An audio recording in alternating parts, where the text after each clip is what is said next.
Sveiki, aš Adomas Makarevičius. Pristatau Jums mūsų Vilniaus universiteto analitinės žurnalistikos programos magistrantų sukurtą naują laidą Konfliktai ne pasaulio pabaiga. Turbūt kiekvienas esame atsidūrę konfliktinėse situacijose ir į konfliktų sūkurį kartais patenkame netikėtai. Laidoje matysite keletą siužetų, kuriuose skirtingų sričių ekspertai padeda atsakyti į įvairiausius klausimus. Dabar kviečiame pasižiūrėti žurnalistės Dovilės Abramaitytės parengto pokalbio su psichologe Lina Rasimaitė Šabliuk. Konfliktus pirmiausia, matyt, galim apskritai išskirti tokias dvi labai stambes grupės. Viena yra, apie ką ir kalbat, konfliktai, kurie vyksta tarp žmonių, tarp kelių ar grupės, kelių grupių net žmonių. Kita konfliktų grupė yra konfliktai, kurie vyksta žmogaus viduj, vieno žmogaus viduj, vadinami tokie intrapsichiniai konfliktai, kai kažkokios kelios idėjos ar keli poreikiai grumėsi vieno žmogaus viduje. Ir ta kova, kurią mes kartais matom, ne kartais, dažnai matom tarp žmonių, ar tarp vaikų ir tėvų, tarp partnerių, tarp kolegų, vyksta žmogaus viduj. Tai irgi tokia labai įdomi konfliktų grupė, kurios čia turbūt verta nepraleisti. O tada sakykite, kurie yra sunkesni, ar kai viduje vyksta konfliktas, ar kai konfliktuoji su kitu žmogumi? Labai geras klausimas. Turbūt ir ten gali būti labai tokių stiprių, gal net kartais aklaviečių. Turbūt aklavietės jausmas yra toks, kuris ištinka, kai konfliktai labai įgilėja ir atrodo, kad nėra išeities. Tai tiek ir viduj, sprendžiant kažkokias tai dilemas, tiek ir tarp žmonių tas gali ištikti. Dabar važiuodama čia klausiau laidos, kur moteris pasakojo, kaip jinai atrado savo trauką kitai moteriai, nors visą gyvenimą iki tol jautėsi gana homofobiškai.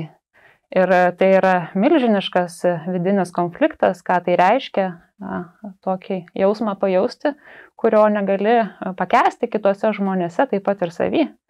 Toks pavyzdys, bet mes to, aišku, labai daug matom ir išorėje. Ta pati tema, jeigu taip ją toliau pratęsus tarp žmonių grupių, labai stiprios kovos vyksta.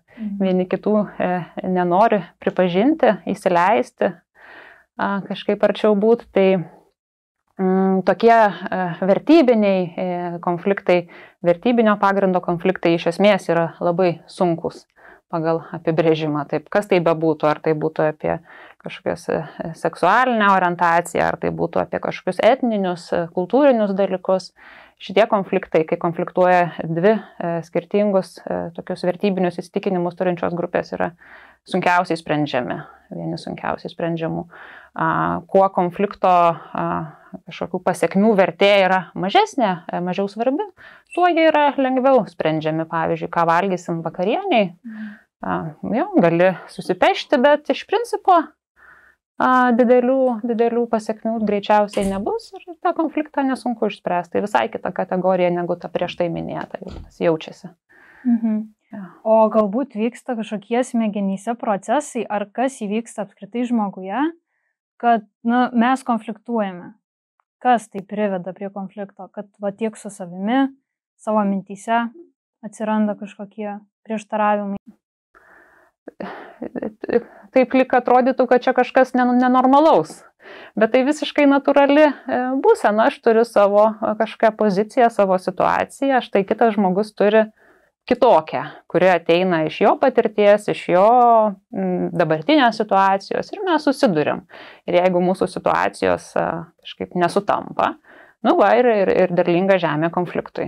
Kaip mes jį išvystysim, jau priklauso irgi nuo mūsų, gali būti labai skirtingų išeigų, galim taip ir nesusitart, galim labai paprastai išspręsti, bet kad tai labai natūrali, amžina būsena, kuri reikalinga, per konfliktą mes surandam naujų sprendimų, kažkokių tai netikėtų, gal net kūrybiškų dalykų atsiranda. Tai privalu, mano galva, konfliktuoti, susidurti taip susimušti. Kai visi galvoja vienodai, taip situacija tokia gana užpelkėja, galima sakyti.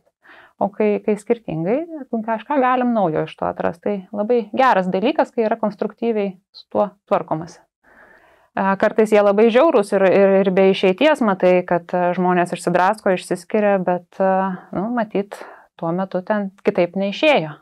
Tai vienas iš variantų, tikrai poros konfliktuose dažnai ateina ir į porų psichoterapiją, būtent ieškoto trečio žmogaus, kuris jiem pasakytų, nes jie jau yra pasimetę, ar čia yra normalu, kas pas mus dedasi, vyksta šitas karas mūsų toks, ir kuri čia pusė ką puola, jau tampa nebeaišku, ar čia vis tik kažkaip reikia baigti, ieškoti išeičių kažkokių tai pagalbos. Tai trečias žmogus labai dažnai turi neutralaus žvilgsnio ir gali daugiau pasakyti. Manau, kad konfliktas kaip tik pasaulio pradžia, pasaulio varomasis toks variklis, jis suka mus į priekį, manau, be konfliktų būtų ne kažką. Konfliktai ne tik suaugusiųjų reikalas. Nesutarimai yra natūrali kasdienybė ir vaikų pasaulyje. Čia mokykla vaidina svarbų vaidmenį. Kaip žinia, nesutarimai gali kilti ir pradinių klasių moksleiviams. Kyla klausimas, kokius sprendimo būdus pasitelkia mokytojai ir mokyklos darbuotojai. Mūsų žurnalistė Anastasija Marčenkaitė apie tai kalbasi su Karalienės Mortos pradinės mokyklos vadovu Donatu Kubiliumi. Neturėtų konfliktų, tai gyventi kažkokiam burbule, atskiroj terpėj, kuri visiškai nesusijusi su šiandieniniu pasauliu. Vaikas vienaip reaguoja į konfliktą mokykloje, kitaip reaguoja namuose.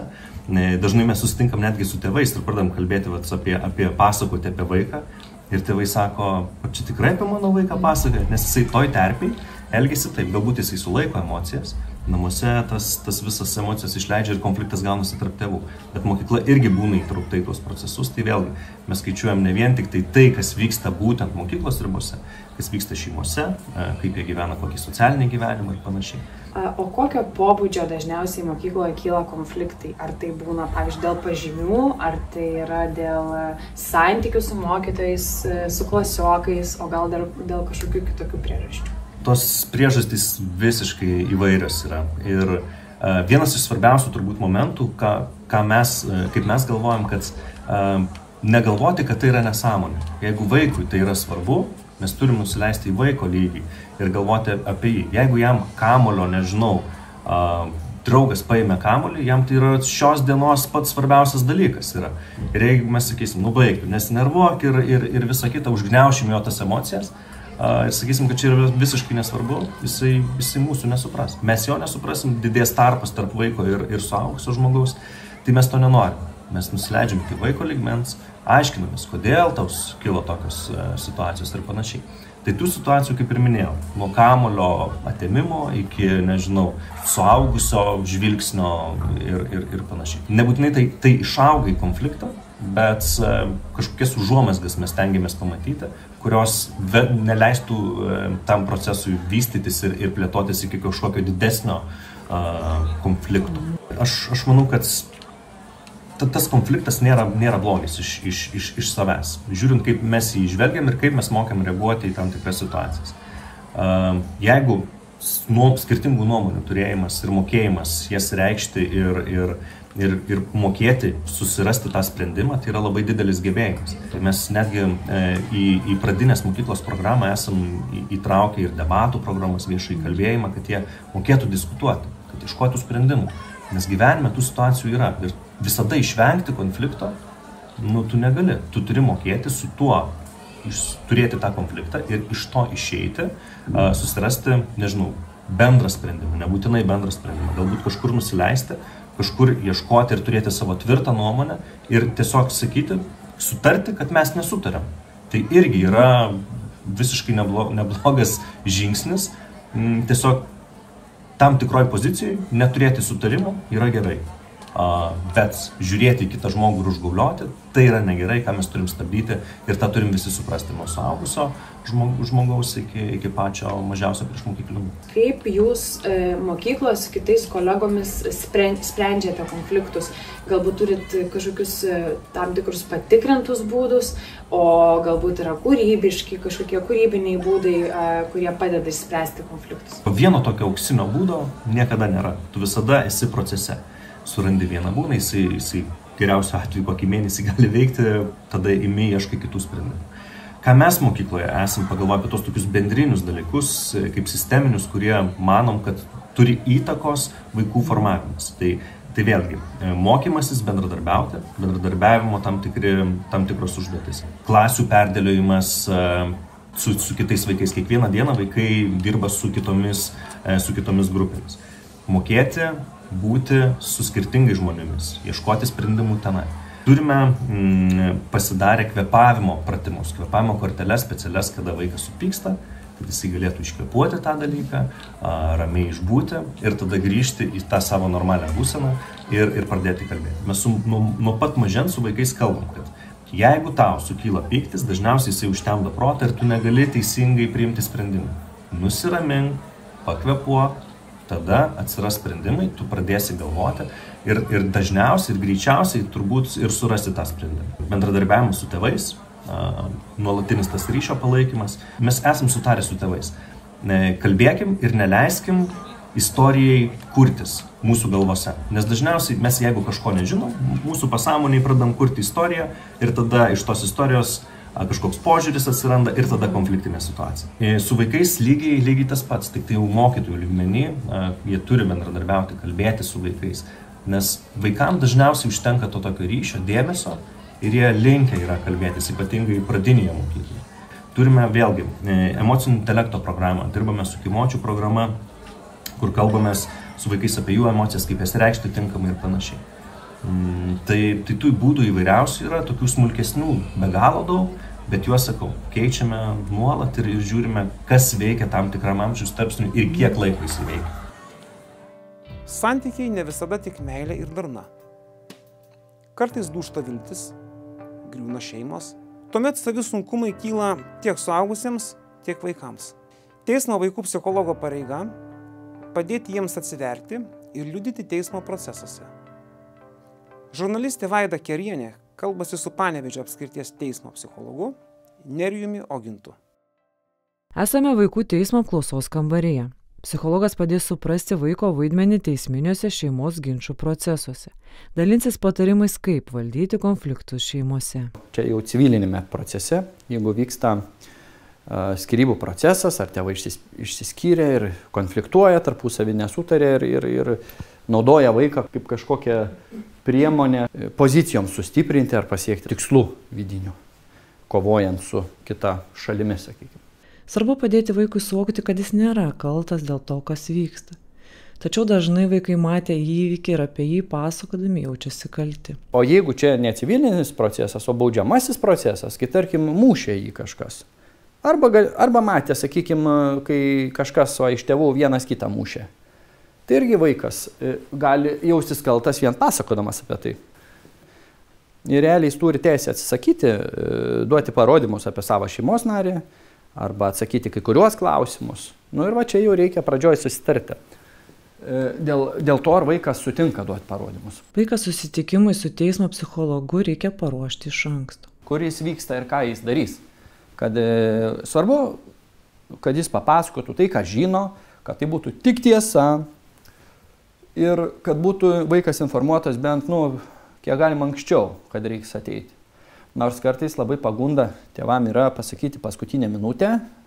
Ir jeigu pasako paskutinę minutę ir dar sako, kad eisim į parduotuvę, o iš tikrųjų ateina į teismą ir sako, va dar į teismą reikia užeiti, o po to į parduotuvę.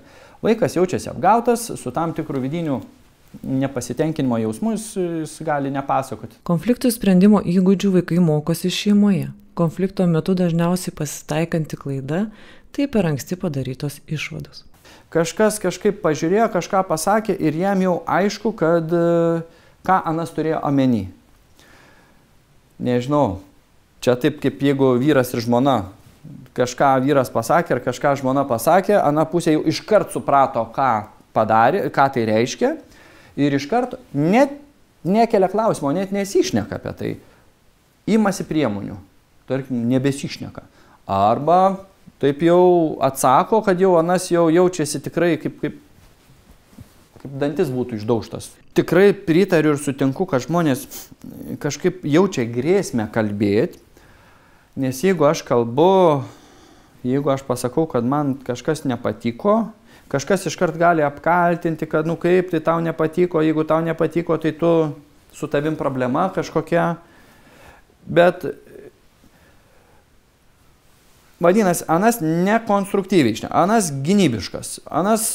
gynybiškas ir kaltinantis kitas, sakykime, tas žmogus.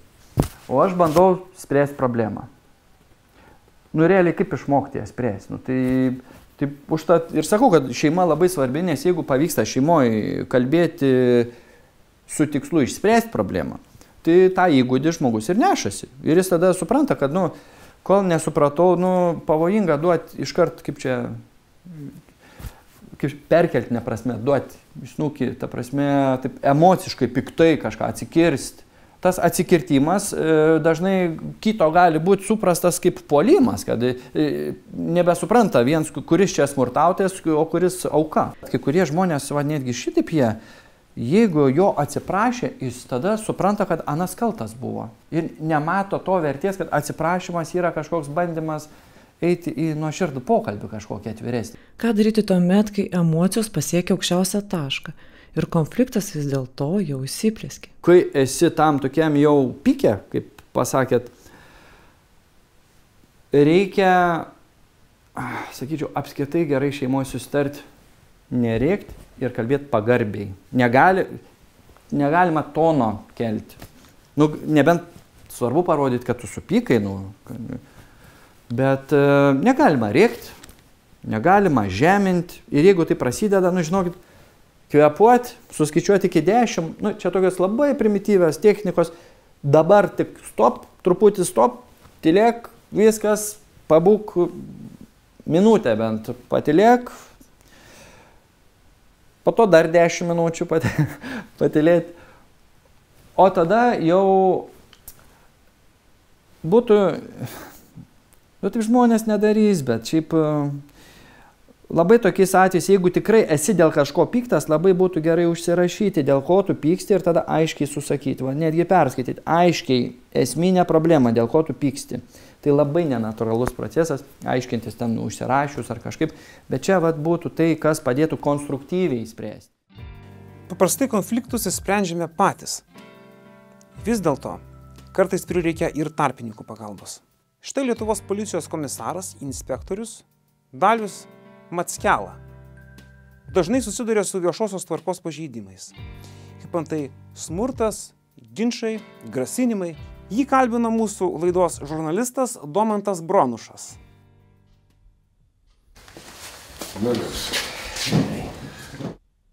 Smagu.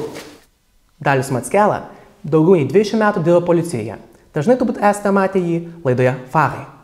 Aš kaip ar tai šaržuodamas pasakysiu, policija visą laiką važiuoja ten, kur yra kažkam reikalinga pagalba. Kiekvieną tokį įvykį, net labai žiūri individualiai. Visų pirma, tai greičiausiai reikia pamatyti tą konflikto pobūdį ir išgirsti konfliktuojančias pusės. Neužduoti to pačio tono. Žmonės, kurie labai supykę arba labai pikti, nenuraminti arba nenusiraminę, labai sunku bendrauti su tokiais žmonėmis. Kaip psichologas jis leidžia žmogui kažkaip išsikalbėti ir jisai padeda, tarkim, tam individualiai žmogui. Gal ir grupinės būna kažkokios terapijos.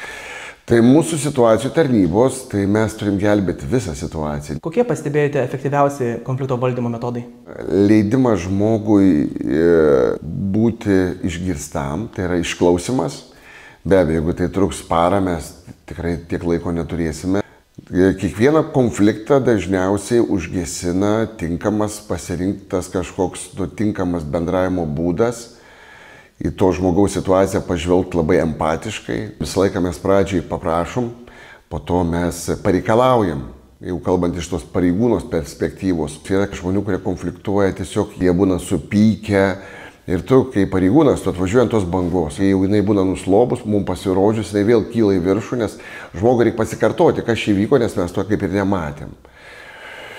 Tai tada reikia daug kantrybės. Tai labai individualu. Nėra to tokio, sakau, standarto, kad su visais reikia bendrauti vienodai. Dabar pradeda vardinti žmogų vardu. Mes kartais sakom, kad vardas sušildo. Man svarbus jūsų vardas, vadinasi, man svarbi ir jūsų problema. Kartais reikia pasikalbėjimų, kartais reikia teisėjavimo tiesiog, ar ne? Tas teisėjavimas ne visą laiką būna malonus pasakyti, kad, žinot, išklausėme abi pusės ir visgi mes norim pasakyti, kad jūs esate neteisus. Bet tai ne tik tai, ką kalba žmogus, priklauso nuo to, kaip jis elgėsi, ką jis padarė iki tol. Tai, sakau, ta istorija tokia labai nebūna, galbūt ne per teliką žmonės mato tokias trumpas istorijas, o jinai būna tęsiasi ilgai labai. Matekė, kad atvažiuojam į smurtą artimoje aplinkoje. Ir vyras, ir moteris, ir vaikų šeima pilna, ir kažkaip, ten reikia kažkokį sprendimą priimti. Prabėga kokios 2 savaitės, dirbi tam pačiam mieste, dirbi tam pačiam rajone, važiuoji gatvelę ir atsimeni tuos adresus, ir sakau, kolegai, užeinam, sakau. Ta šeima vėl savo kieme, ten vyras baseiną pila, atsimenu, moteris kažką ten su lėliuku ten žaidžia, paaugliukas sūnus ten su dviračiu kieme važinėja. Mes pereinam, per vartelius įeinam, tas vyras žiūri tą žmoną į tą vyrą, kas čia skambino, sako. Ir jie mums sako, ko čia atvažiavot, kas čia atsitiko? Sakom, žiūrėkit, mes šiaip pro šalį važiavom, jeigu atsiminat, mes prieš 2 savaitės pas jų buvom, tiesiog atvažiavom pasižiūrėti, kaip jums sekasi. Jie sako, kaip čia taip suprast. Ir tas vyras, daryk arbato žmonai, bet pagarbiai kalba, matau, kad susitaikė gražiai. Tai sakau, negersim, tužiam šiaip pažiūrėti. Žmonėm, kažkaip, nežinau, tas turbūt irgi, kad jie rūp reagavimas anksčiau laiko, negu tas konfliktas aplamai arba prasidėjo, arba jau jisai įsibėgėjo, nes konflikto visas tas tokias pabaigas, tai jau čia kaip dėlionė rankiot reikia. Dažniausiai policija būna tas pirma įstaiga, kuri atvyksta į kažkokią konflikto priežastį. Dažniausiai, turbūt dažniausiai arba medikai, arba mes. Tenka pabūti tokiais psichologais ir, pavyzdžiui, atvažiavę smurtą artimoje aplinkoje, gal nueiti tos vaikus kambarį, nuraminti verkiančius, nes vaikai išsigandę. Ir žinot, kartais tai veikia. Tam tėvui tie vaikai yra irgi vaikai. Ir toj šeimoje yra vis dėlto viskas yra bendra ir kažkaip ten yra jų šeimos idilė ir nueini pas tuos vaikus. Ir kartais tu matai, kaip tėvas stebi, kad pareigūnas kalbasi su vaikais ir tu supranti, kad jis supranta, kad tu juos neapsiklausinėjai, tu juos klausi, ar viskas gerai, nebijokite. Kai vyras sako, dėk antrankius, bet sako, už vaikus, tai, sako, pagarba, žinai. Čia nepuolėt sulaikinėt. Sakau, nedėsim, mes jų antrankių, jokių vaikų akivaizdoje, nes mes, tiesiog pabandysim suprasti, kad ir jūs, protingas vyras, nenorite matyti, kad vaikai matytų, kad jums dedami antrankiai. Čia toks kaip tęstinis gaunasi nebesmurtas, bet prievartos elementas. Nenorim to, kad tai matytų tavo vaikai. O jūs pajaučiat, pavyzdžiui, kada su žmogumi bendaujantis, kad jau šitas momentas galbūt reikia kažkaip atsagiau kalbėti? Jeigu žmogus atsiveria, leidžiasi būti pažįstamas, tai tu eini tą gilį kartu su juo. Jisai turi teisę ir tylėti, nekalbėti, negali priversti. Bet jeigu žmogus leidžiasi pats į tą tokį, mes sakom, kartais pokalbio kelionę, jeigu yra į temą, tai reiktų klausyti. Sakom, kad vieni sako tiesą ir tai yra nuoširdu, tu tą jauti labai. Ir plus faktai tai patvirtina.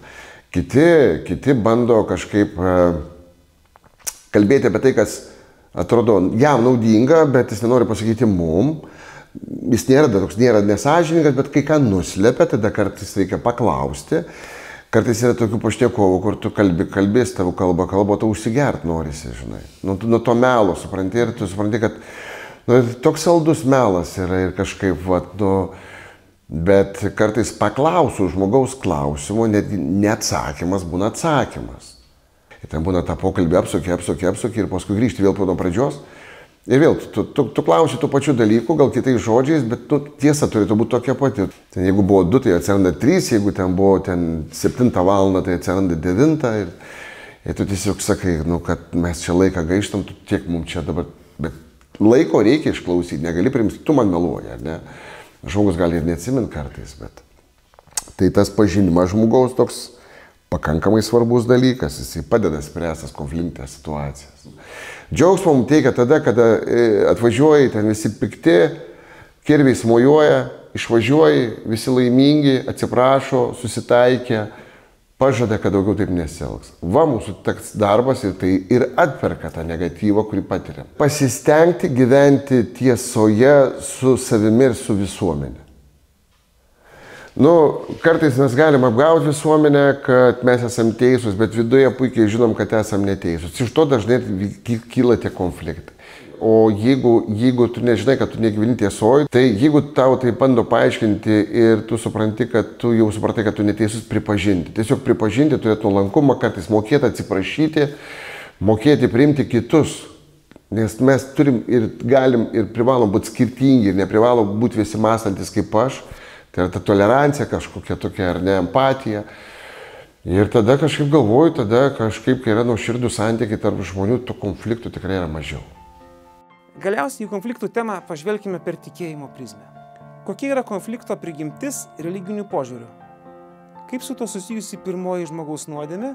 Na ir kokia yra šėtono logika? Į šiuos ir kitus klausimus atsako žurnalistės Mildos Drejerytės kalbinamas biblistas Mozė Mitkevičius.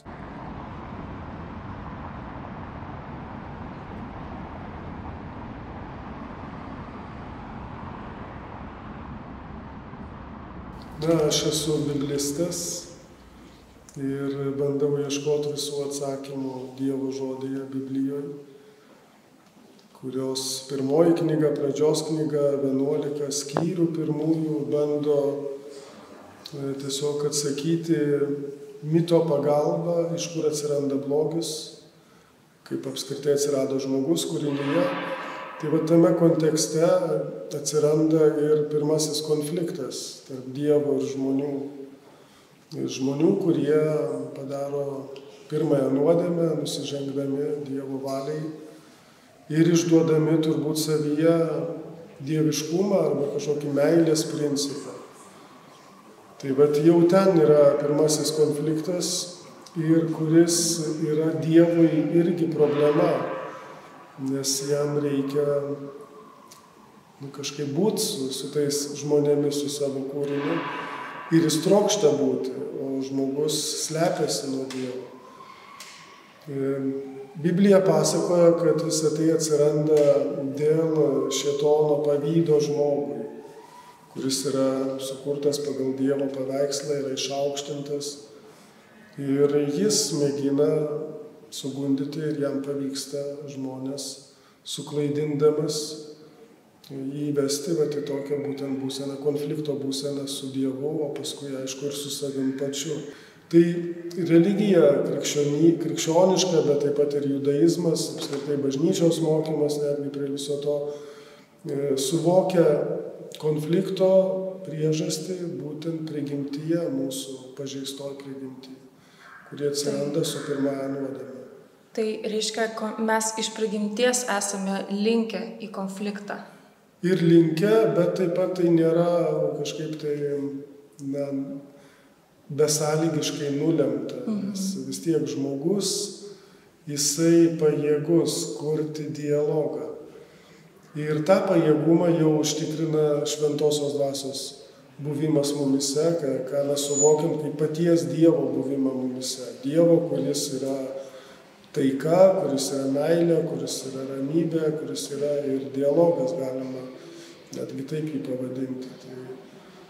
O jeigu kyla konfliktas, jeigu jau kažkas įvyko, kaip reikėtų jį valdyti, kaip reikėtų spręsti pagal jūsų požiūrį ir pagal bažnyčios mokymą?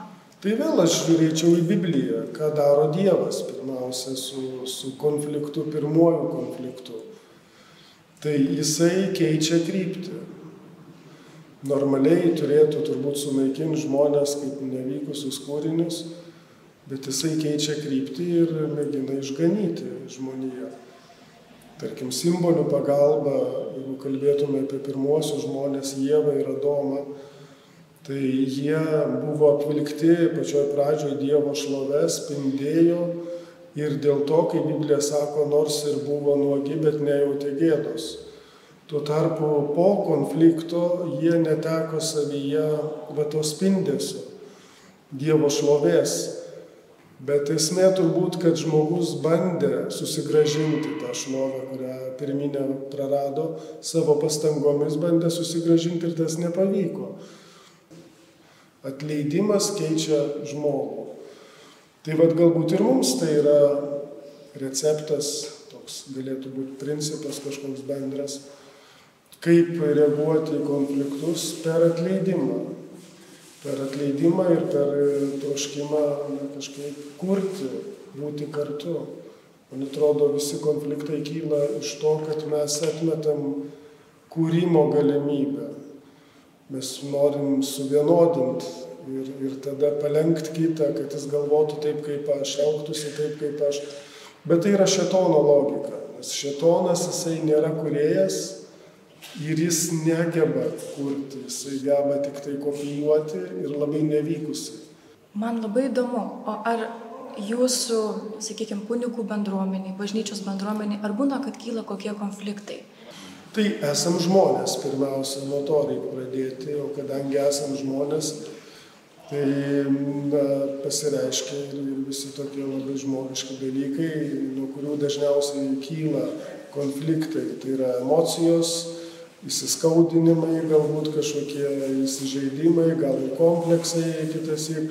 Žodžiu, daug tokių psichologinių dalykų, kurie veikia žmogų ir kurių dėka atsiranda tie konfliktai. Bet mes tikinti žmonės, ne šiaip kunigai, tik tai kunigai, bet apskritai kiekvienas tikinti žmogus, jisai mėgina mokytis iš paties Dievo, kaip būti labiau žmogumi. Kartais, aišku, tenka aukoti savo asmeninius interesus vardan bendrojo gėrio, bet bendras gėris jis irgi nėra tik tai kažkieno gėris, bet atrasti, kad aš esu taip pat to dalis ir kad kartais asmeninė nauda aukojama vardan bendro gėrio ir pasitarnauja labiau ir mano žmogiškumui ir vienas kito žmogiškumui. Atrasti, kad esam skirtingi, kiekvienas kūrinys, kiekvienas žmogus kaip kūrinys, kad Dievas neštampuoja trafaretų, bet kiekvienas turi kažką unikalaus, gražaus ir mėginti tame skirtingume atrasti grožį, kuris papildo vienas kitą ir tada bus mažiau tų konfliktų.